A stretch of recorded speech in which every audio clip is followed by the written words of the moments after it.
یہ فرین بہنیں کریں، میرا سوال یہ ہے کہ نماز کے دوران بچے کو گود میں لے کر اشارے سے نماز پڑھ سکتے ہیں کیا، اگر کوئی سنبھالنے والا نہ ہو تو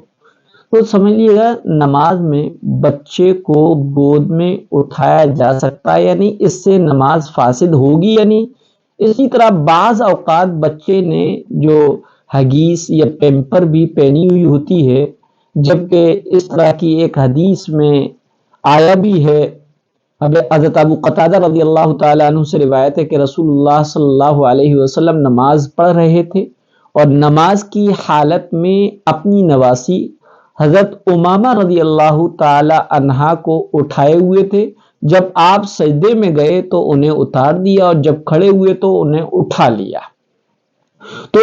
اس طرح کی جو ہے سوال میں دو چیزوں کے متعلق پوچھا گیا ہے، ایک تو یہ ہے کہ دوران نماز بچے کو گود میں اٹھانا، دوسرا پیمپر والے بچے کو اٹھانا۔ دونوں کے جواب آپ تفصیل سے سنیے گا۔ پہلا تو یہ سمجھ لیجئے گا کہ نماز کے اندر کوئی بھی ایسا عمل کرنا جس میں دونوں ہاتھ یوز ہو جاتے ہیں اسے عمل کثیر کہتے ہیں، اور عمل کثیر سے نماز فاسد ہو جاتی ہے۔ اور عمل کثیر وہ ہے کہ دور سے دیکھنے والے کو یہ گمان ہو کہ یہ کام کرنے والا بندہ ہے، نماز وغیرہ نہیں پڑھ رہا ہے۔ لہذا اگر دوران نماز بچے کو گود میں دونوں ہاتھوں سے اٹھایا تو یہ عمل کثیر ہے، اس سے نماز فاسد ہو جائے گی۔ البتہ ایک ہاتھ سے بچے کو اٹھانا اور اتارنا یہ عمل کثیر کے بغیر بھی ممکن ہے، اس لیے اس سے نماز میں فساد نہیں آئے گا۔ جہاں تک بات ہے پیارے آقا حضرت محمد صلی اللہ علیہ وسلم کی کہ آپ صلی اللہ علیہ وسلم نے دوران نماز اپنی نواسی حضرت امامہ رضی اللہ تعالی عنہ کو اٹھایا اور بٹھایا، تو اس بارے میں یہ سمجھ لینا چاہیے کہ یہ صرف حضور صلی اللہ علیہ وسلم کی خصوصیت تھی۔ دوسرا یہ کہ یہ واقعہ جو اللہ کے رسول صلی اللہ علیہ وسلم کی حدیث میں پیارے آقا کا جو عمل ہے، یہ عمل اس وقت کا ہے جبکہ عمل کثیر کی وجہ سے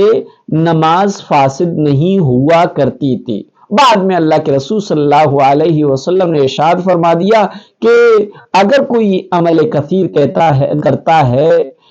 تو اس کی نماز فاسد ہو جائے گی، کیونکہ آیت نازل ہو چکی تھی قوموا للہ قانتین۔ اس آیت قرآنیہ کے نزول کے بعد نماز کے اندر عمل کثیر کرنا منع ہو گیا۔ اسی طریقے سے یہ بھی لکھا ہے کہ پیارے حضرت محمد صلی اللہ علیہ وسلم کے اس عمل میں حکمت یہ تھی کہ اس وقت عرب معاشرے اور سماج میں اور کلچر میں بیٹیوں سے محبت عام نہیں تھی، بیٹیوں سے نفرت تھی۔ یہی وجہ ہے کہ بیٹیوں کے پیدا ہوتے ہی ان کو زندہ درگور کر دیا جاتا تھا، دفنا دیا جاتا تھا، ان کی چیخوں کو اور ان کی آواز کو منو مٹی کے نیچے دبا دیا جاتا تھا۔ تو حضور اکرم صلی اللہ علیہ وسلم نے اپنے اس عمل سے یہ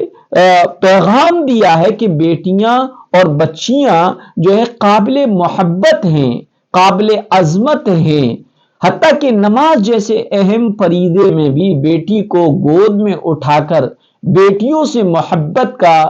انتہائی ثبوت دیا ہے۔ اگر اب یہ سمجھ لیا جائے تو اللہ کے رسول کی خصوصیت تھی یا جو ہے اس وقت کا عمل تھا، جس وقت دونوں ہاتھوں سے نماز میں کوئی عمل کر لیا جائے تو نماز فاسد نہیں ہوتی تھی، یا یہ کہہ لیا جائے کہ اللہ کے رسول کا اپنی بیٹی کو، اپنی نواسی کو دوران نماز اٹھانا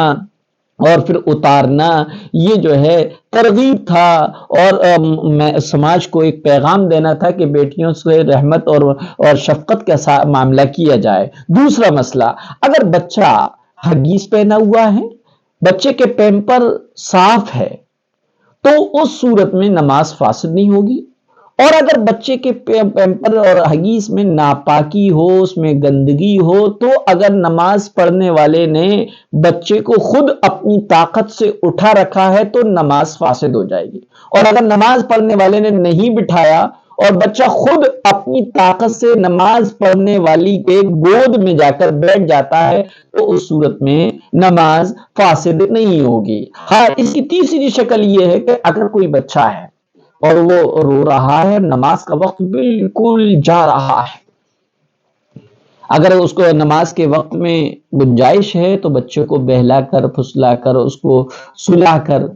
پھر نماز پڑھ لیں۔ لیکن اگر نماز کے وقت میں گنجائش نہیں ہے اور بچہ رو رہا ہے، بہلانے والا کوئی نہیں ہے، تو ایسی صورت میں بچے کو پیٹھ سے باندھا جا سکتا ہے۔ وہ اب تو ایسے جو ہے وہ چیزیں آ رہی ہیں جس سے بچے کو خوب اچھی طریقے سے پیک کر لیا جاتا ہے، بچہ پیٹھ پر رہتا ہے۔ تو اس صورت میں اگر بچے کا پیمپر نہیں ہے، پیمپر لگا ہوا ہے تو صاف ہے، وہ یا پیمپر نہیں ہے، وہ ویسی پہنا ہوا ہے اپنا نیچے کا لباس، تو ایسی صورت میں اس بچے کو پیٹھ سے باندھ کر نماز کو پڑھا جا سکتا ہے، نماز ہو جائے گی۔